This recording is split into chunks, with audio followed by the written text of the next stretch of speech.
Hello, everybody, and welcome to today's edition of the Virtual Thursday 2021-5. Today, we're going to be focusing on system administrators. We're trying to bring up some training now. You'll notice here that this is part one. It's going to be part one of a two-part series. When we started putting this information together, we realized the volume of material that was here, and we decided to break this out into two different sections so that you guys can get the most out of this.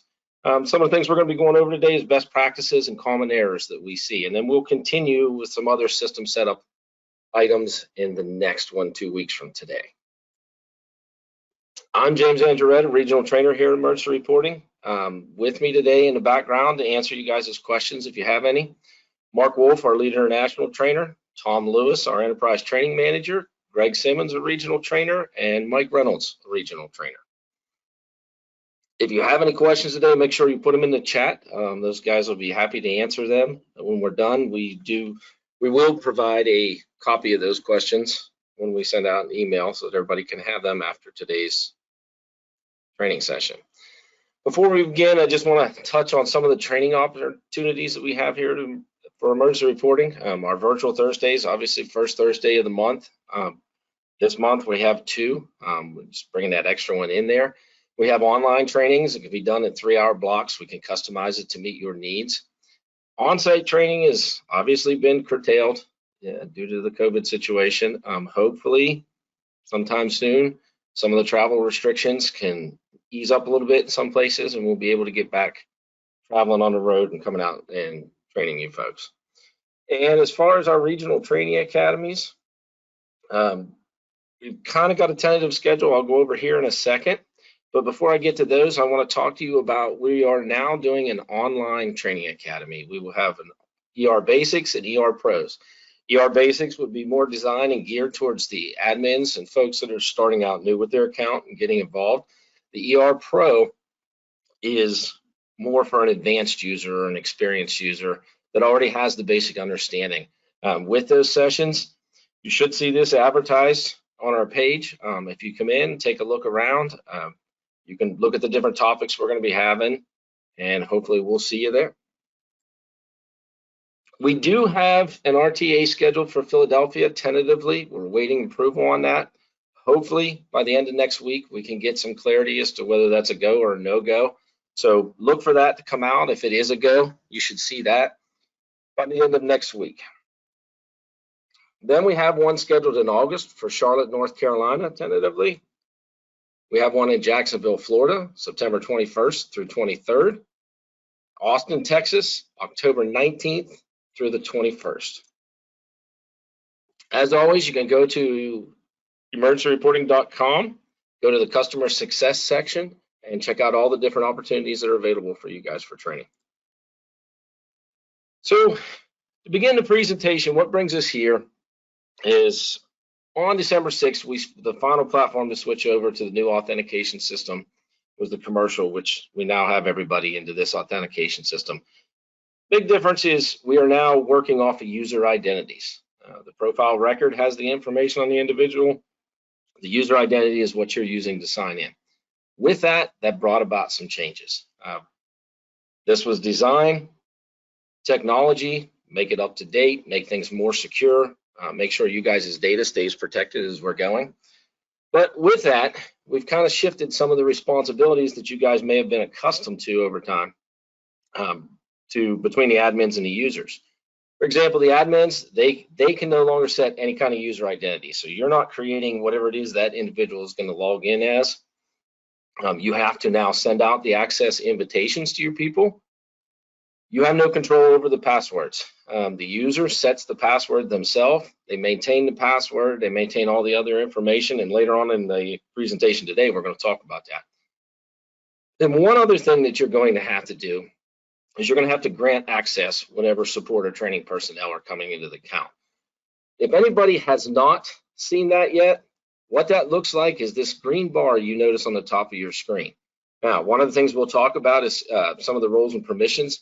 You're going to have to make sure that all your admin level people check your accounts, come into your admin module, go to your security roles and permissions, check out your admin role, whatever you guys have it titled as, go to your permissions, open up to look at the granular levels on the administration module, and make sure that this right here is set to full access. If it's not set to full access, only primary administrators will be able to grant access. So just kind of do a audit of your account and make sure that you have things where you need to have them there, okay? All right, and now for the users play a much greater role in setting up their user identities. They're the one that's going to choose what they use to log into the system with. They need to now become more familiar with My Profile. And again, at the end of towards the end of the presentation, we're going to be going over some of the items in My Profile and get you guys familiar with it. And they're going to play a much greater responsibility in tracking both their password and their email they use for password reset. So for the local admins, these are some of the things that we're asking you guys to maybe have some of these suggested practices in here. Number one, on your accounts, have multiple admins, okay? It's always a good idea. It shares the workload. It prevents your account from being locked. It kind of makes it a much easier process if a user gets locked from inactivity or something like that. Some of the things that we suggest when you're picking, when you say to yourself, okay, how many admins do I need to have on my account? Consider having one for each shift as a minimum, right? Have one for each station, maybe one in each division that you guys may have in your organization. Utilize both your admin and your support staff as well as your operations personnel. Again, admins from both, they can help out in different areas of your department. And depending on the size of your department, if you're a very, very large department, this next one's a little bit hard. But generally speaking, we always say for every 10 personnel, have at least one admin. Okay. Another thing that we'd like you guys to kind of start gearing yourselves towards is building a process that the local people in your department, the users that you have on their end, build in that process where you're going to go to that local administrator. Okay. The importance level and some of the things that you guys can do, we kind of want to gear them to get in the habit and make it a good practice to start going to their admins. Things like when the accounts are locked, rather than put in a support ticket, something like that, just go to the admin. Hey, can I get my admin, or can I get my account unlocked, right? It's minor troubleshooting issues. You guys are admins generally for a reason. You guys have good working knowledge of the system. You understand it. You generally have experience with it. You can maybe help them on their end to troubleshoot and get things squared away for them, okay? Next thing I want to talk about is having a process to communicate within your organizations. Okay, any kind of changes we do in the system, any kind of updates we do, anything we change in the modules, have the ability to share that information and make sure, as with anything you do in the fire service, communication is king, right? The more you communicate, the more you talk to one another, the better off you're going to be. A couple of things that we're suggesting is use your message center. Your system has that internal message center. You can post important messages right there on your dashboard, your homepage, right? You can have it go out to where every time everybody signs in, they're going to see it. That's a great way to get information back and forth about anything that's changed in the system. Maybe create a file in your library. Create a document. If there's, when we went through the user identity change and the authentication change, when we went through that, think back to some of the knowledge base articles and things like that you looked at. You could have taken those items, you could have put them in a folder in the library, and everybody would have access. So if you don't happen to be there, or one of the other admins is not at their station, or maybe they're not working that day, having it in that library allows everybody in the organization to have access to it as they go. Okay. Make sure that the admins are communicating back and forth so that you guys can get the information out to the users. Think about within your organization developing routine training programs, right? Maybe make that part of your normal day-to-day proficiency training program that you have, right? Maybe once a quarter, semi-annually, something like that. The more common modules, your incident modules, your training modules, your maintenance modules, the things that are used quite a bit, give yourselves a little bit of training, right? You're going to hear me say the words knowledge base quite a bit today. That knowledge base is such an invaluable tool for you guys. We try to get in there, we try to put the training material in there, whether it's something that's going wrong for you and you can get yourself unstuck, or you can just take some of the learning plans that are in there and you could use those to deliver the training to your folks, right? But think about maybe possibly making some of these more commonly used modules a regular repeated training throughout your organization. And the next thing we want to talk about is developing local subject matter experts, right? So we want maybe by shift, maybe by station, maybe just pick a handful of them. Look at the people that have interest, right? Some show more interest than others. Foster that, feed that, let them become a local subject matter experts, whether it's through training with us, whether it's in that knowledge base, however they're doing that, just by gaining experience maybe. Develop those local subject matter experts because they in turn can help everybody in the system, okay? When you have something wrong with your account, something's going on in your account, develop a process for submitting and tracking support issues. Okay, now I'll be the first to admit we have, with the volume of customers we now have and the things we're containing, we have struggled recently with some personnel changes. You guys probably seen an email from our CEO, right? We want to have the best possible customer support that we can have, right? We have to attack that. We have to attack being able to get on you guys' tickets. One of the ways, and this is kind of where we can help out some, and this is, these local admins and these super users you guys have right there, we can see that maybe 3, 4, 5 people from an organization put in the same support ticket, which just bogs that whole thing down, right? So develop something within your organization where maybe just narrow it down to 1, 2, 3, it's according to how big your department is, but make it so that you have a process that funnels those support requests through one person so that you're not seeing multiple entries, okay?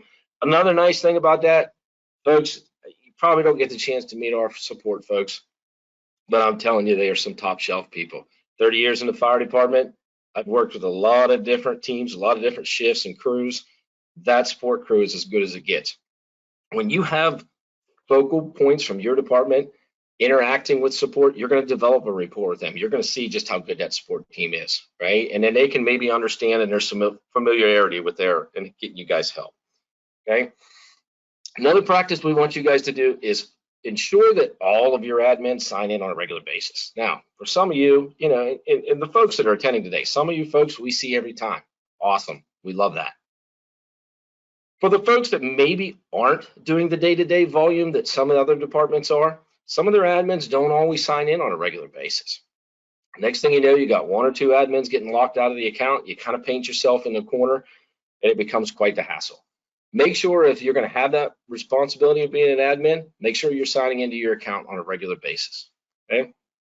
Earlier, I hit on a primary administrator versus administrator, right? The primary administrator is really a singular point of contact for your account, right? If we need to get a hold of somebody, if we need to verify something, if we need to do that, that's who we're going to go. Please make sure when you go into your accounts that you guys have somebody assigned in the primary administrator role. Now, anybody who is an admin can be a primary. Anybody who's an admin can change who the primary is. It doesn't give you super rights, super privileges, anything like that, but you need to have that singular point of contact in there, okay? Each admin that you have associated with your account, however that number breaks down, every admin you have should have access to the knowledge base, right? Get in there, come in, pop this up here for you. If you do not have access to this, when you hit support, when you're on this home page right here and you hit this support tab wherever you're at, it's going to bring you to this screen. If you have login, put your login in there, hit enter, it'll bring you in. If you don't know your password, come in, click forgot my password. You'll be able to get in from there. If you do not have one, please come here. Click on sign up. You'll have to go through, verify a couple images, things like that. They'll send you an email. From there, you can go in and create your own login. Once you have your own login created and you sign in here, it's going to bring you to this knowledge base right here. Inside this knowledge base section is a wealth of information that can help you guys out. I know some of you use it on a regular basis. Again, for those of you doing these things already that I'm suggesting, kudos to you. That's what we want. We want a strong admin base amongst all of our users, okay? And then from there, ensure, like I mentioned about a little while ago, make sure your people are training regularly. You've got people out here putting in thousands and thousands of incidents a day across the system, right? Make sure they're good at what they're doing. Make sure they're adding that material. Make sure they get in there. They're familiar. They're not just maybe going through the motions and clicking here, clicking here, clicking here, because that's what I always do, right? Know that each time you guys are pressing something in there, there's an end result of that. You're getting information out of that background, right? Know what those things are. You accomplish that by going through and training your folks on that, okay? Now, the state of Kansas, and now recently the state of Missouri, they've created statewide user groups. This is a fantastic thing. Both of the chiefs that you see on the screen here, I've had a conversation with them, and both of them have been kind enough to allow you guys to see their contact information. If you want to reach out to them, talk about maybe what it took, talk about the benefits that they get out of it, talk about all those different things, please reach out to them. They're more than welcome to it.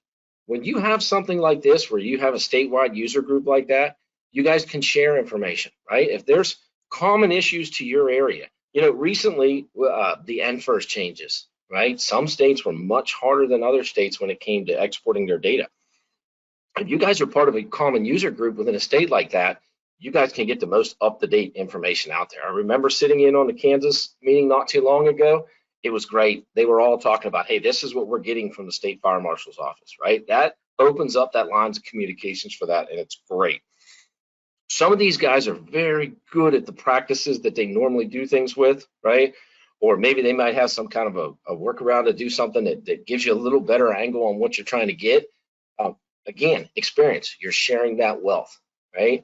And then any updates or changes that are coming out, maybe it's something we've got in emergency reporting, right? Maybe it's something that you guys are having to provide your state. Things like that, you guys can communicate that regularly and stay on top of it, right? You guys can share the best practices that you use. Hey, this is how we lay out our maintenance module, right? It works really good because of this, this, and this, right? One of the things that they've even talked about, and I listened to the chief in Missouri, he wants to go one step further and actually divide them into subgroups, right? So you might have a training group for the state, and you might have an occupancy group for the state. Folks that have real experience on doing this, have things set up real proficiently for what you're trying to get out of it, they can break off from the larger group and talk amongst themselves and share ideas, right? Another thing that they talk about, if you guys know the feature suggestion form, when you come in there, you put a feature suggestion in there. That's where the product owners, that's where the developers, that's how they get the ideas to make the system better, right? That thing, when you go in, you have the ability to vote on any kind of feature suggestion. Real good way to pump up your numbers and votes if you guys can communicate on a state platform to say, hey, we're pushing to get this in here. The more support we have for this, because then on our end, a good business practice is the more people you see interested in something, right? All right, well, let's pay attention. Let's listen to what the customers want. That's how we are successful. But again, guys, feel free to reach out to either Chief Roberts or Chief Fitzgerald. Thank them very much for helping you out with any questions you have. Really great guys if you want to work with them. Okay, now let's get into some of the things that you do that are the don'ts. Some of the things that you want to share or stay away from. Okay, do not use shared logins. We see this a lot in some of our state packages, right? Somebody will come in, they'll create a generic login, and they might have the chief and the assistant chief and a couple of the captains, they're the ones putting the information. They're all using the same login, right? That can really hamper what you're trying to do. If you lock one user identity out, you've just locked out an entire department, right? So each person having their own login is always a good idea, right? It's a security risk to have 5, 6, 7 people, right? Because if you continue 2 years, 5 years, 10 years using that same login, how many different people change within your organization that have access to that, right? And sometimes it's not always a good change, right? And we've seen that on support. So try to keep each individual that's signing in doing their work, give them each their own login as they're going, okay? Another area that it gives you is it gives you good tracking. It lets you know who's inputting what and who's doing, the different items. Don't have just one admin. So we need to protect your data at all costs on all corners, right? A lot of times if folks get their account locked, maybe they haven't signed in, they only have one admin, things like that. The nice part is if you have multiple admins, if I go and I say, hey, Mark, my account's locked because I haven't signed in a while, right? Can you unlock it? Yep, click, done. It's that fast, a 2 to 3 minute process. One admin can unlock the other and you guys are good to go. If you're painted into a corner where you only have one admin and that admin's account gets locked, you have to go through support. They will send you what we call a LAR form, okay? That LAR form gets sent to you. You have to sign it. Another member of your department has to sign it saying you're supposed to be in there. And once that's done, you send it back to us. We verify that information. We make sure everything's legit. And then one person that we have can go through and unlock one person in your department, right? Folks, that could be a 2 or 3 day process. We don't want that, right? If you have to wait to get another higher level authority signature and maybe the chief's out of town, right? Something along those lines, you don't want your account locked, especially if you're, at the end of the month when you have to get your incidents done so they can be exported, right? You guys really want to stay away. The process is what the process is. We have to be protected as a company, but most importantly, we got to protect you guys' data, right? So having that process in place ensures that we do that, but at all costs, try to stay out of it by having more than one admin, okay? Try not to use 1 or 2 people for everything you're doing in your accounts. Spread the wealth, spread the workload, It helps everybody out. If you have to spend a bigger portion of your day sitting here doing everything yourself, right? How productive are you in some of the other areas? We understand the need for data. We understand the need for this information and how these things go, right? It takes time. Spreading that out helps free you up in some of the other areas. Some of the other things that we've seen, what if something happens, God forbid something happens to somebody in your department. If they were 1 or 2 people, if they were your go-to person and they did everything in emergency reporting, right? What happens at that point? You guys are lost, right? And I've seen that. I personally experienced that here in the state of Pennsylvania. One of their fire chiefs had unfortunately passed away. Nobody in the department knew how to do what they needed to do in the account, right? Try to stay out of that. Try to get more people involved in everything you're doing, right? And then for your local users, not your admins, just your regular local users. If you have local users, this is one of the, onuses that's being put on admins now with this new process, okay? Try to go through your local admins to get your accounts unlocked. If you have local admins and they have access to the system, that's the first question we're going to ask you. Did you try, right? Did you try? You don't want to get into that LAR process for an individual user. That's saved for only if it's an admin on the account, right? So that having them allows you to go in there and unlock the accounts. Try to focus that, try to communicate that to your users. Hey, if you're locked out, come to me. I'll unlock it for you, okay? Now, before I start this, guys, do we have any questions or anything we want to touch on?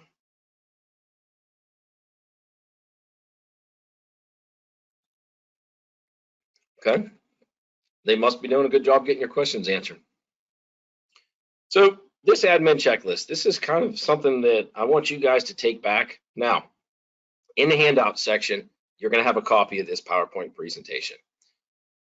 Yeah, I made the comment to the other trainers. I don't always like going so PowerPoint heavy, but sometimes the content, dictates, right? It rules the day. In this case, we have, a lot of this is going to be material we have to use a PowerPoint for.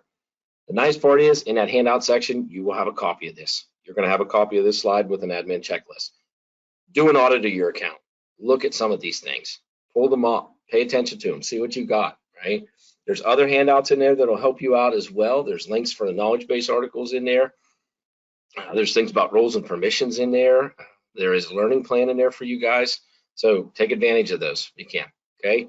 On your admin checklist, ensure that all personnel in your account have an email address associated with them, okay? That's even more so important now in this time that we send out the invites for the user identities and things like that, right? So make sure everybody has that email. Couple different things that helps you with. It's, you can send out bulk invites. So if you've uploaded 10 people, 15 people, 20 people, whatever, you can go in there. If they have their emails associated with their profile record, you can go in there and select all 10 people and send one invite and cover them all. You don't have to go into every single user and send that email out every single time, right? That helps you there. Another area it helps you in, when you have, if you're part of the QA or the QC process for incident reports, when you come in here, you read over the report, there might be some kind of an error of some version, right? It could be a number of different things. If they have an email associated with them, you have the ability to mark that report incomplete. And when you mark that report incomplete, you can even put in there, hey, correct your unit number, or, add your narrative or something along those lines, right? If you guys mark it incomplete, it'll generate that email, providing you have the settings set up for it. It'll generate that email, let them know clearly what's going on, okay? And another area that it helps you is when you're in your maintenance module, anybody that's done maintenance requests, you know that you have the ability to either assign it to a vendor or assign it to somebody in your department. Having that email gives you the ability to email notify them saying, hey, we started this maintenance request. Can you take a look at these items for you? Okay. And then some of the reports, I've added reports in these sections right here. Like in this case, report 974, that's an email list for all your personnel, right? You can pull one report and look at everybody. You don't have to go profile record to profile record to profile record. You can run one report. It's going to tell you whether or not everybody has an email address associated with them. Ask your people, is this email you want me using, right? Make sure everything's up to date as you're looking at that. The next thing I want to talk about for you guys is make sure that you guys have your roles and permissions. Have them set up. You can have as many different roles and permissions as you want, right? You can set these things up and design them to be role-based or be jobs-based or rank-based, right? Whatever area of responsibility, if you oversee hydrants or if you oversee hose, something like that, you can go in there and create these roles and permissions, as many as you'd like. If you have a fleet mechanic, you can go ahead and create a login just for that fleet mechanic and assign him to him or her specific role. Same thing if you work with your water department really well. You could go in there and set up a role and permission for your water department. And when you do that, that person can come in. If they do your flow test for you, they can come in, they can sign in, give them access to the day book where they can see anything going on with the hydrants. And then from there, give them access to the hydrant model. If you have a module, if you have a great relationship form, they may even enter that flow data in there for you, okay? If you take, for example, firefighters, if you have regular firefighters and senior firefighters, you can even segregate those roles between firefighter and senior fire.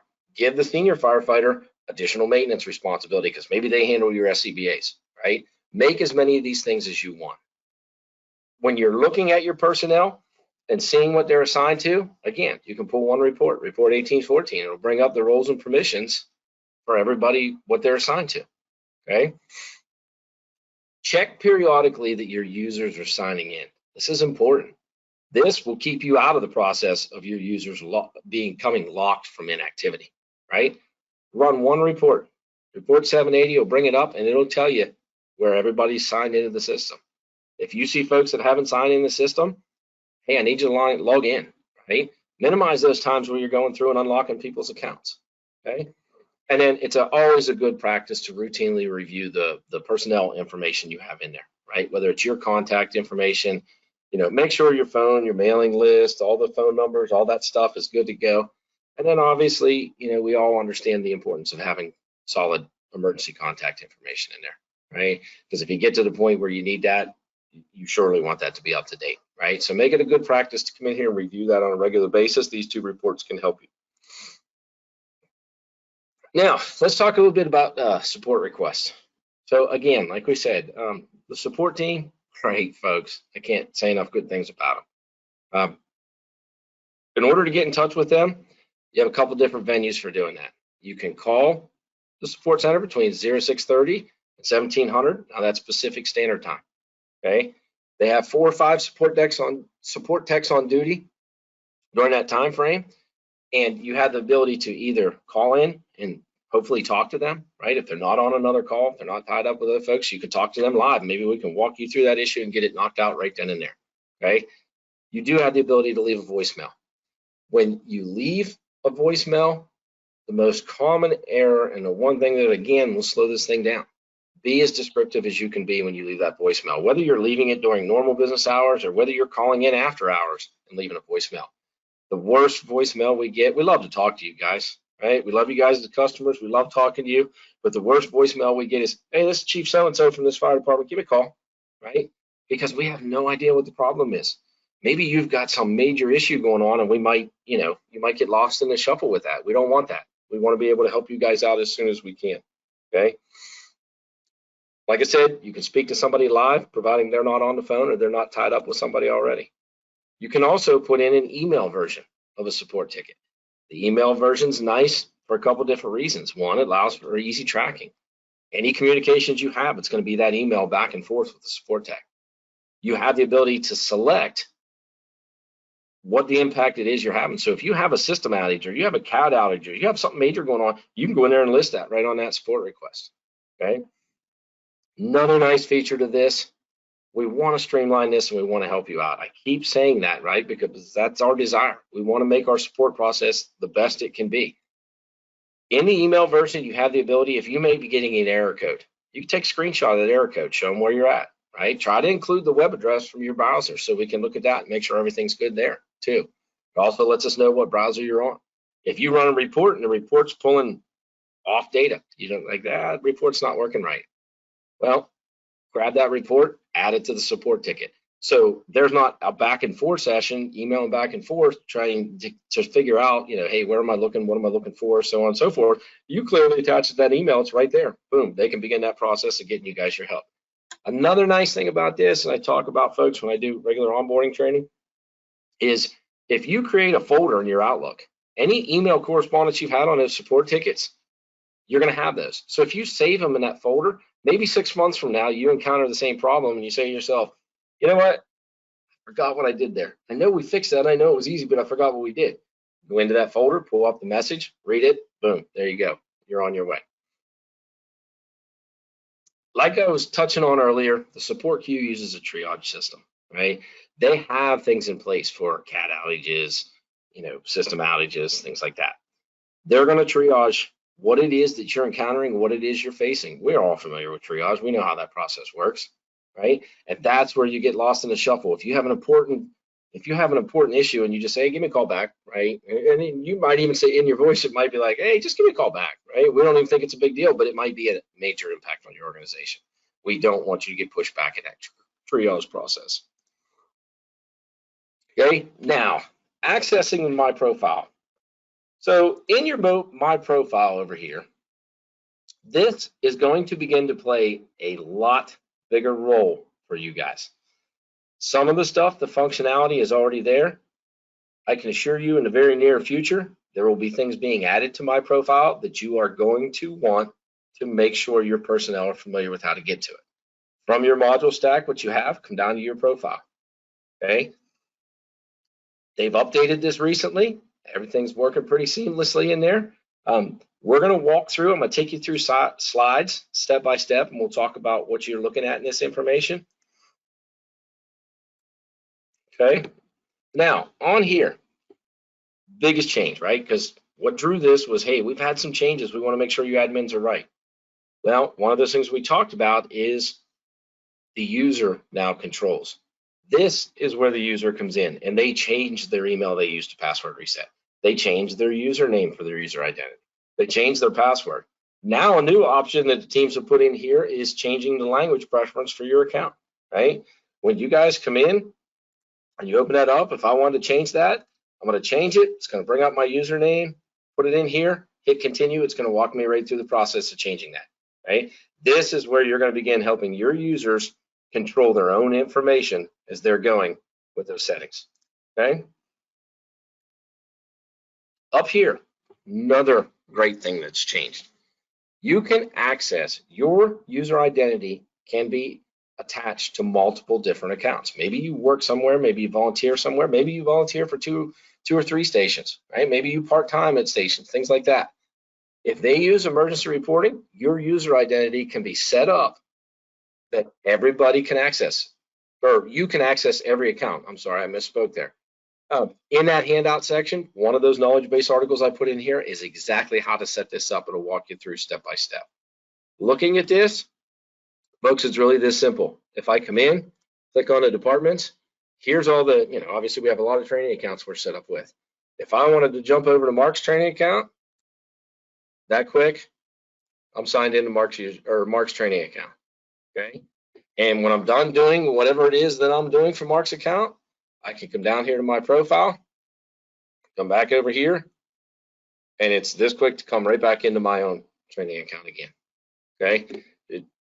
It's a nice feature for those of you that are associated with multiple accounts. It works out really well for you, okay? The stats button right below there, that kind of lets you know where you're at. I call it bragging rights. You know, I ranked third in my department. I ran this many calls, this many fire, this many EMS. That's what you're getting out of that. Okay. Now, for your personal information, right? Whether it's your contact information, whether it's your emergency contact information, every user can take the time to come in here and verify that this information is correct. Now, because you want to limit the access to the profile records, when you go to change that information, you're going to want one of the admins with admin privileges to come in here and be able to change that information. Okay. But when you pull that up there and you look at whether it's your contact information, your personal information, everything that's listed on you in your profile record is going to be right there. Okay. Certifications. This is a nice one that a lot of folks that I encounter aren't even aware of. Okay. When you come down in the profile record, whether it be from the training module or the profile record itself, if you guys attach certifications to your folks, right, and then maybe even track the expiration dates and things like that from your homepage, if you have the certifications built in here, they're going to list saying what certifications you have, right? If you take the time to to upload those certs in there, you can come in here and you can access these things, right? So if I go to take a Fire Inspector 2 class and they say, hey, do you have a copy of your, Fire Inspector 1? Well, I don't have to chase down a training officer or go to somebody else. I can just come in here and say, hey, there it is. Don't have to sort through my desk and try and find in a stack of paper, things like that. I can come in here and access this right away, pull it down, right from there, print it off, and I can go take my class and do what I need to do. Here, under my equipment, in the maintenance module, as most of you know, some of you know, when you come in here in the maintenance module, you can assign things to an apparatus compartment, a station, or you can assign them to an individual. When you assign things to an individual, when you go to their profile, whatever they have been assigned, whether it's their gear, whether it's communication devices, maybe you might have something else in there that you've issued them. Maybe they have their own personal tool or something along those lines, right? All that equipment that you have assigned to them in the maintenance module is going to be listed on here. This is an accountability piece, right? This is where you come in and you can keep track of what it is you have. So, if you retire or you move on, something like that, they say, hey, well, we have you listed as having this equipment. You're like, I don't have that equipment, right? If you come in here on a regular basis, you're monitoring this, looking at this, saying that's what I got, right? And if there's any discrepancies, you can report them right away. Okay. Now, coming down here, training class verification. So in your training module in your settings, you have the ability to require an electronic signature. If you have that setting turned on and you do that, this is where your folks are going to come in and they're going to go ahead and verify that they're in that class, or digitally sign it, if you will. When you come in and you grab this, here's the classes. Okay, well, this was the class that I was supposedly taking, right? So I come in, it's this simple. Grab my boxes, click on it right there, hit verify, my user identity. Unfortunately, it came up on the other screen, so bear with me. My user identity will already be pulled in, right? Enter in your password, verify that class, and then that signs that training record individually, okay? Now, word of caution here for you folks, if you have long-standing accounts with a ton of training information in here. If you guys go in and you change that setting with a lot of data in there, it is going to require you to go back in time and verify all those different classes, right? This is something, especially with new customers, if some of you folks are newer out here right now, this is something I always suggest. Try to talk about it, try to have the conversation, try to make this decision from the onset, right? Because if you turn it on and 6 months down the road, you say, we don't need that, right? Or maybe you go through an ISO audit or state training audit, something like that. They say, yeah, we don't need that. You can turn it off, no harm, no foul. But if you're 2 years deep, 5 years deep, 10 years deep, and you flip it on, that's a lot of information you're gonna have to verify, okay? So just know that. Now, under these emergency operations and wellness policies, different policies that you have, okay? In this profile record, over here in your library, if you have these things set up and you have them attached to the NFPA 1500s, when you're adding them, when you come in here, okay, if I look at these wellness policies, if I add my wellness policies in here, The ones that require the annual review for compliancy, when you come down here, just like on that training record, you're going to see that open box, right? That's saying that you need to come in here and you need to do this. Once a year, you have to verify this information. Here's where you can access it from as well. If the box is open, you come in, look at it, review it, see any changes that were made, come in, hit the box, you're good to go. Everything's good, okay? Guys, do you guys have any questions or anything else that we need to go in depth with? James, Mark here. I'm going to bring up one thing that I want to mention. We've got Mike Wood is on with us, and he's asking about on the 974 report, this person's email address isn't showing up. I asked him, when did you add that member, that email address, or send that access invitation out? Mike, if you can let me know that. There was a short time period in October-ish of 2020 that the tags for emails changed, and then you may have tagged them with one of those extra ones that were thrown in there, and then they were changed, and that may have caused the problem. What I would do to resolve that is go into the personnel record, Mike, put the cursor in the email address field and press the tab key and save it, and try it again after you do that.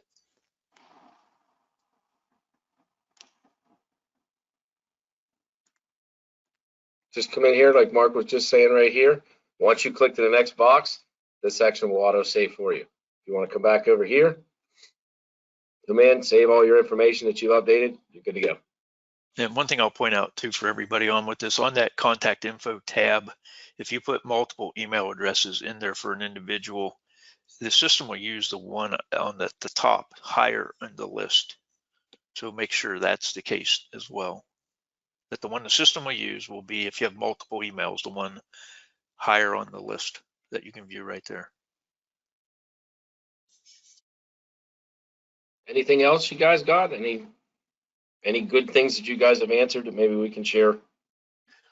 Well, there's one, James, it's a common ask is when you reset your password, there's a period of time of 24 hours before you can reset it again. And during the authentication or sign-in process, some people get tripped up with that as they'll change their password, and then they may attempt to change it again, but you cannot change it within a 24-hour window of that reset. Yeah, and that's hard-coded in the system, guys. That's nothing where we can come in, or even the support folks can come in and say, hey, I would get it, right? Okay, cool, we'll just flip it and you can do that. That's hard-coded. There's nothing we can do there. We have to wait that 24-hour period. Okay, now one of the things that I wasn't able to earlier, but I do want to show you coming into your admin module. Earlier I mentioned to you guys about, hey, you have the ability to send that, if that incident, there's something wrong, you have the ability to do that. One of the things you're looking at right here in your incident settings, this incomplete or incident incomplete notification, this is where you turn that on or off. Okay, so if you come in and check that in your account and you have it set to yes, you have that capability. Right?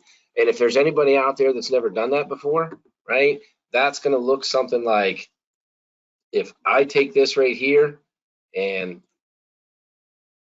I review the report, right? So I pull up my PDF, I'm looking and seeing what I got here, right? And these are all just dummy incidents, right? These are just things we create whenever we're training. But if you pull this thing up, get that PDF page going, take a look, okay, cool, right? We got all this information. Well, then you see something on here, you're like, it's not right. Maybe they have the wrong engine number here, right? Something along those lines. Well, you now as the QA person have the ability to come in here and mark this thing incomplete. It's going to pull that email address from the system and it's going to put it right here. And then it's clearly going to say to them that this incident has been marked incomplete. It's going to tell them that you marked it incomplete. And then you can come down here and add in this box, right?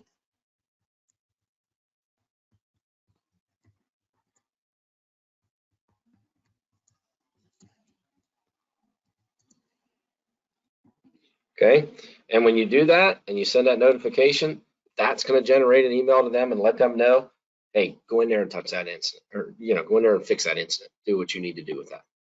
Okay, make it right, and then they can come in. You guys can QA, close it, review it, the whole 9 yards. Guys, anything that you want to add? I mean, like I said, for the most part, we've hit everything. Now, please understand, in part 2 of this, right? Like I said earlier, when we put this thing together, there was just a rack of information in here. There's a lot of things that we want to address with you guys and help you guys out to be the best admins that you guys can be, right? Well, in the sake of giving you guys the best training that we can give you, which is always our goal, right? In doing that, we decided to split. If you guys join us in 2 weeks, if you have that availability and you come in here, right, we're going to look at some of these things in your admin module. Sorry. We're going to be talking, maybe we'll look a little more in depth at these security roles and permissions, and I'll touch on them since we have a little bit of time now. But we're going to talk about things like setting up your agency friends where you guys can share that data back and forth, whether it be inspection forms or incident data. We're going to talk about the importance of setting up your zone list and how to accurately capture information for your needs, right? We're going to talk about master street list. We're going to talk about your business list and how to make sure that thing's set up. We're going to hit hard on your apparatus. This is such a common area where we see pain points, right? So we're going to go through, we're going to walk through that process and show you the common errors, show you how to fix them, show you what you need to what you guys need to have as a best practice to get you set up and running, right? And some of the other things that we can talk about, some of your account settings, right? We're going to look at that. And then some of these other settings on how you set these things up. That's going to be part 2 of this series. And we would love for you guys to come back, right? Because at the end of the day, we've got to give you admin folks what you need to do your jobs, okay? One of the things I talked about real quick, hitting on these, this is kind of a snapshot, and maybe you guys can see how I have these things broken down, right? If you guys in your accounts, if you just have auto-generated role 1, auto-generated role 2s, things like that, right? No harm, no foul. You guys can come in here for this right here. If it says that, come in, open that role up, take a look at the permissions, see what you got in there, decipher what that is. Maybe it's your admin, maybe it's an officer, maybe it's a firefighter's role, something like that. Decipher what you got going on there, and then you can always come in here, edit this, and then retitle this to whatever you want, right? I can come in here, make that change. If that's at auto-generated, no, that's the captain's role, right? Come in here, write captains, you hit save, you're good to go. Okay, set as many of these things as you want up.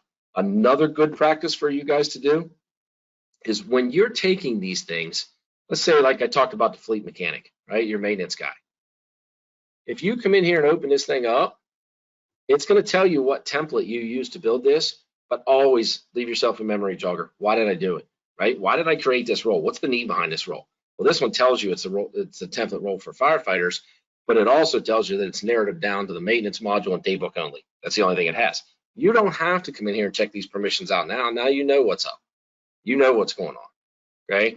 So again, be as creative as you guys want to be with these. If you have a water department, if you have a firefighter that handles your SCBAs, come in and set them up their own role. You can assign it in their profile records. You can assign it right here, okay? Either side of that. Get it in there, get them assigned to your personnel, use those reports to verify what you have. You guys should be good to go. Guys, anything that you want to add? I mean, I know we're a few minutes shy of the hour here, but. Yeah, James, let me break in and just mention, we had a question from Bob if this session would be recorded and would it be available, and the answers, I posted it in the chat in questions, but yes, it is available.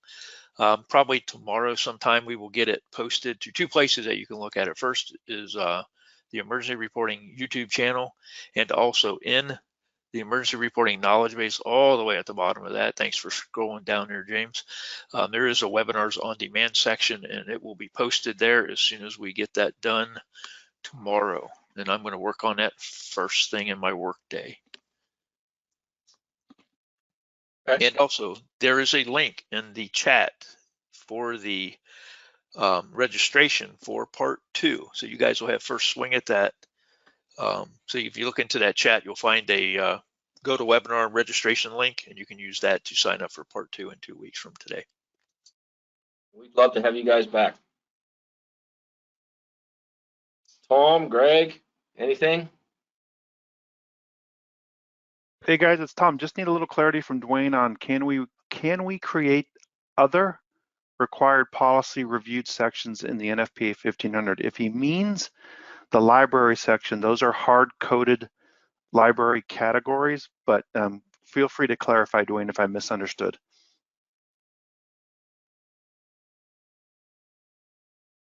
And James, if I don't get a chance to say so, because I'm going to have to peel off for another meeting, great job on this presentation today. Excellent toggling between the system and the PowerPoint. That's not always easy to do, so good job. Thank you. So if I believe it was Dwayne, if this is where I believe he's going with this, one of the things that I always suggest with customers, if you have policies outside of what you may have in this library over here, right? If you have policies that maybe come from the city, county, something like that, you say, hey, you have to, a common one, a lot of employers like a prevention of sexual harassment, things like that. If you have to review them yearly, on a yearly basis for your folks, one thing I always suggest that gives you tracking capabilities on that is when you come into your training module right here, become familiar with your JPRs, create a JPR specifically, and I kind of have an example in here already. When you come in here, here's your mandatory yearly training, right? So if there's policies and reviews that you have to come in here and you have to do this, right? This is where you set it up. And when you build out the template for that class, you make sure that you attach a copy of the policy inside that template when you build it out. And then they're going to go in, they're going to create a training record saying, hey, as a group, as a crew, as a station, as a shift, we all did this training, right? Create that training record. They sign it or just says that they have it, right? And then it's this easy that you guys can come in here, come into your report section right here, right? And it is right here. There's one report that'll tell you how many people have done that, right? So if I come in here and I just want to look at that specific one, I come in here, here's my yearly training. I can look at it for 2020. And I create my report, and it's going to let me know who has and who hasn't reviewed those policies for you. So Dwayne, if that's where you were going, that's a really good way to check that out and track that information.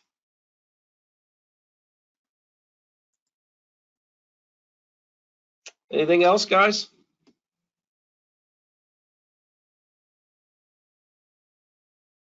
Hey, for Camilla's question, Camilla, you might need to ping support, just send in a support ticket just to clarify what might be going on with the logins. They've entered the correct email. They should be getting the ability to reset their password. And yeah, and then also one of the team members here, you may also need to look at their security tab for their username and hold on, I got to see the whole question, the whole answer here. And provide that to them, their user identity, and provide that to them. Is that right, Mark? That's correct. After they have created an identity, it will be available and you can, as an admin, look at it on their security tab. Now, just remember that neither you nor them can see or look at the password. They'll have to reset it. They'll also need to have that email address that was originally set up in their system for them for password recovery. It's usually, I know down there I worked with those folks a little over a year ago, so it should be their USVI email address that they'll try to use for that.